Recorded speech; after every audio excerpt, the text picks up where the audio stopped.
Hey, what's been going on as of late? What's been going on? I know it's been a minute. What's been good on the internet? What's been good in life? My name's Akeem Balaam. Apologies for my hair being a mess. I know I need to get a haircut. Apologies for overall just looking a mess. You know, I know that that's definitely something that I certainly need to be a little bit better with. But hey, what can you do sometimes? Life be lifing for a lot of us. And life has definitely been lifing for me, as you could probably imagine as to why I have gone a good minute without recording a video. But I need to become more consistent with that. And I wanted to come on here specifically because I wanted to talk about all of this Caitlin Clark discourse that's been going on sports-wise. So she got drafted into the WNBA, now playing with the Indiana Fever. Last night is Saturday when I recorded this video. They played the LA Sparks at Crypto.com Arena, formerly Staples Center, and she got her first win of the WNBA. Congrats to Caitlin Clark. Absolutely. Congrats to her. She's definitely earned it.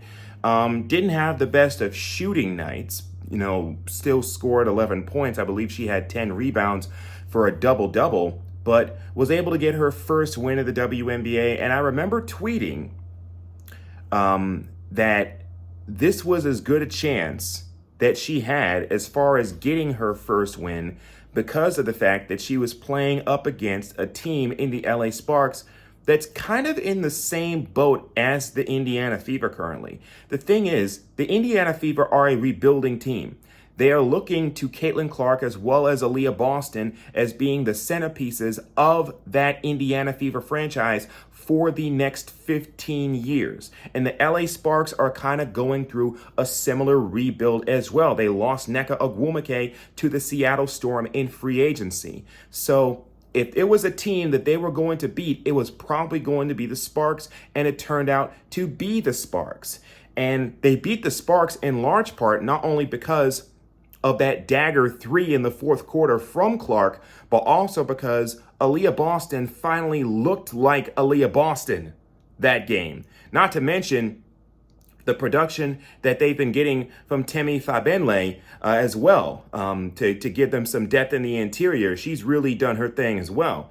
But I wanted to come on here and I wanted to share my 2 cents about all of this stuff because I wrote something for BeyondTheW.com not too long ago about basically saying about how all of these super fans that all of a sudden claim to be new women's basketball fans but can only name one player.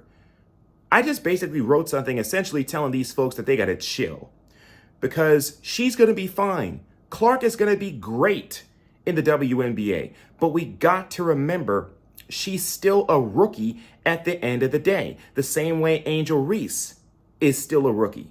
The same way Cameron Brink is still a rookie. The same way Rickea Jackson is still a rookie. But there's been so much pressure that has been put on the Indiana Fever organization. Like, I remember those first few games of the season. It was the first 4 games of the season, I believe. They played the Connecticut Sun.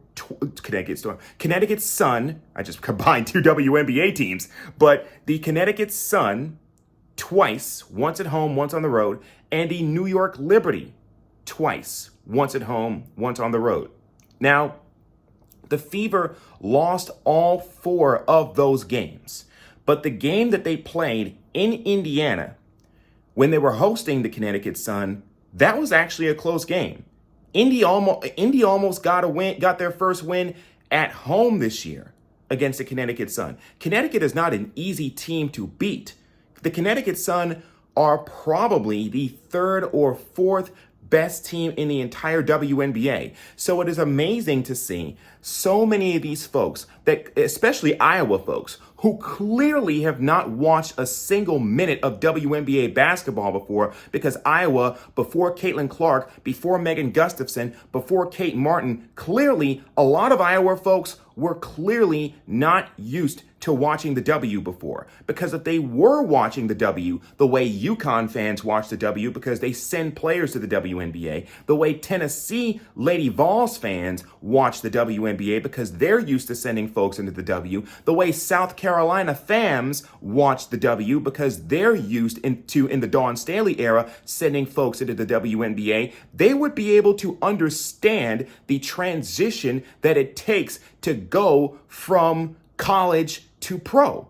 It's not an easy transition. And then on top of everything else, you got to remember, I'm recording this in late May. It was just last month. It was just last month that Caitlin Clark played her last game as a member of Iowa. And that was against South Carolina in the national championship game. And that was a loss for Iowa against South Carolina. South Carolina, as we all know, is not an easy team to beat. There's a reason as to why Dawn Staley's Gamecocks went 38-0 this past season en route to a national championship. So they're not an easy team to beat. They got Joyce Edwards coming in this coming season, so they'll definitely not be an easy team to beat. They're probably once again going to be the top team to beat coming into the next season. So it's not an easy transition going from college into the W. And then it especially was not an easy transition for Caitlin Clark herself, because the thing you got to remember is there was so much of a media maelstrom around Caitlin Clark. In a lot of ways, there still is a huge media maelstrom around Caitlin Clark. I mean, you got to remember that transition into the W is not easy. For somebody who's already a top prospect. But then you add in somebody who has all of the media attention and all of the buzz around somebody the way Caitlin Clark does. It's especially not an easy transition into the WNBA, because as soon as the national championship game was over, yeah, Iowa lost for the second consecutive year in the Natty, but you got to remember, it's not an easy transition into the WNBA. And then if you're Caitlin Clark, you also are dealing with media obligations and media requests, because everybody from sea to shining sea, everybody from New York to LA and all points in between wants to get an interview with you. So, and then having to prepare to go to the draft, which was at the Brooklyn Academy of Music this year. I interviewed the president of the Brooklyn Academy of Music, Gina Duncan, for one of my previous Beyond the W pieces. I'll put the link in the description, but it's not an easy transition. And lots of folks after those first few games were like, oh my gosh, they're setting Caitlin Clark up to lose. I mean, even Colin Cowherd went on his program, went on his radio show and said that the WNBA should have given Caitlin Clark an easy schedule so she can cook at the same rate that she cooked at Iowa. Should have given her an easy schedule. And you know what's interesting is that a lot of these folks, and not too many folks had the stones to actually say this, so I'm going to go ahead and say it. There are lots of folks out there, like the Colin Cowherds, that are doing a lot of talking for Caitlin Clark when Caitlin Clark is not doing all this talking. Even she and some of her WNBA brethren, like Asia Wilson, like Breanna Stewart, like Jonquel Jones, even they are starting to say, look, you got to give them some grace. They're a young team. And when folks were trying to pop off by saying, oh, they're jealous of Caitlin Clark because she's finally given the WNBA a little bit of a come up. Like, the W was going to get this come up with or without Caitlin Clark. They just announced an expansion team to Toronto. They announced an expansion team a few months ago to the Bay Area. So they were going to get a come up with or without Caitlin Clark. Now, because of Caitlin Clark, because of Angel Reese, this come up is happening at a bit more of a breakneck pace than maybe folks were initially expecting, but the facts are the facts. The WNBA is growing, women's sports as a whole are growing, and yes, Caitlin Clark is a massive, massive, massive catalyst of that growth.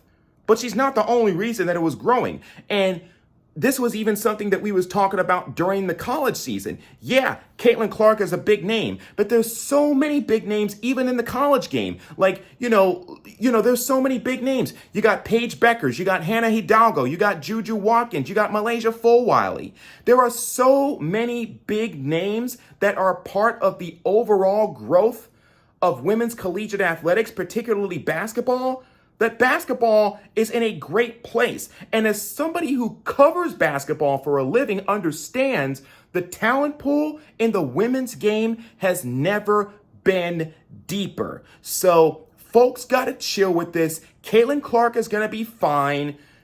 I just don't understand all of this that's been going on, because my thing, and I want to reiterate, there are lots of folks that are doing a lot of talking for Caitlin Clark when she's not the one making all of these excuses. Even she said it in her introductory press conference when she was introduced to the Indiana Fever. Now, I know that was a press conference that kind of got overshadowed by that Indianapolis Star columnist being a little bit of a creep.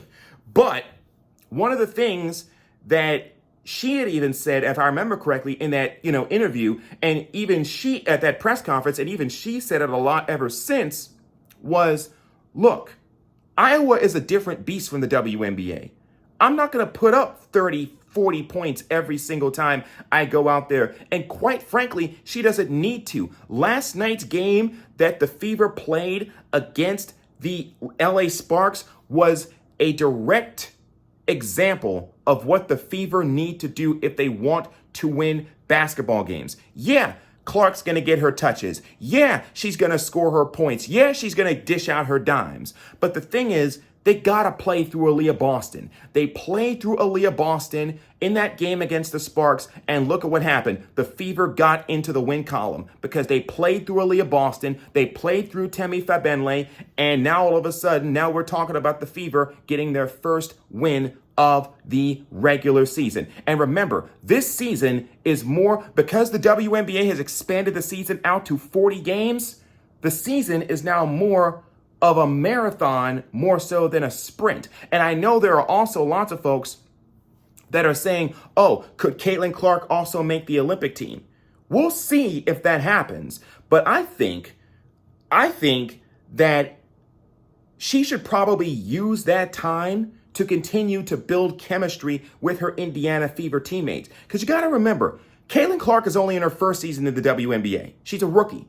Aaliyah Boston is in her second season in the WNBA. She's a sophomore. They are going to have plenty of time as their careers continue to blossom to play in Olympics, to play in FIBA World Cups. They're going to have plenty of time to play in Olympics and international tournaments.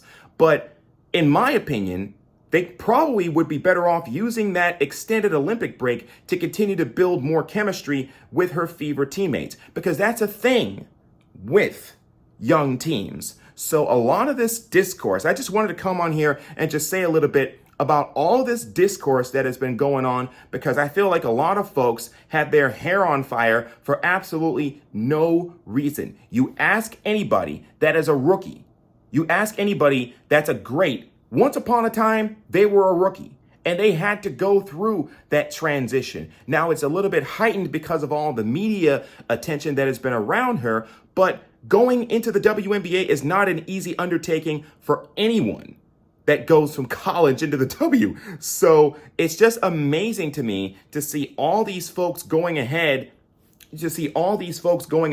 doing all of this speaking for Caitlin Clark when she's not the one who's actually doing all of this speaking. It's folks putting words into her mouth that she has not said.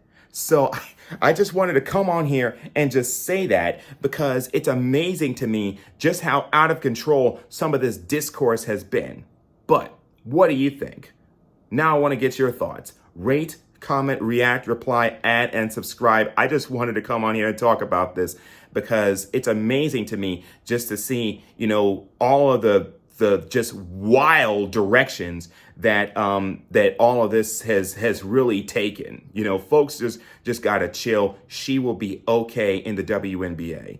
And one other thing that I also wanted to mention is that there are also a lot of folks, I still cannot believe there are folks out here that actually try to diss her by dissing the sport she plays. Like when she got that attention-seeking offer from Ice Cube to play in the Big Three, when she got that attention-seeking offer from the Barstool folks to play in some low-budget rec league alongside men. And that's another thing that I also wanted to mention. How is it that a lot of these same folks, because a lot of these same folks also operate under the Protect Women's Sports banner.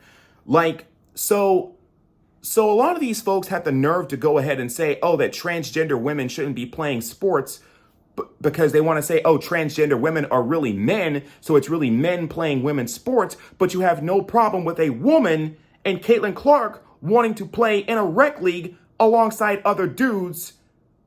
Make it make sense. So that's just one more parting shot that I had before I get out of here. But once again, I wanted to get your thoughts. Just wanted to come out here and just vent my spleen a little bit because all of this has put me on a soapbox, and I wanted to come on here and just, say my 2 cents about all of this. But rate, comment, react, reply, add, and subscribe. Once again, till next time, and I'm going to definitely try to be more consistent in the future with the videos. But it's Akeem. Once again, hopefully everybody's doing great out there. I'm recording this on a Memorial Day weekend. Hopefully everybody is, staying safe, having a lot of fun, and hopefully not chugging down on the beers too much. So until next time, I'm just one guy, just talking about sports, talking about life, talking about everything. Until next time, see ya on the internet someplace. Stay good, stay loved up, stay prayed up.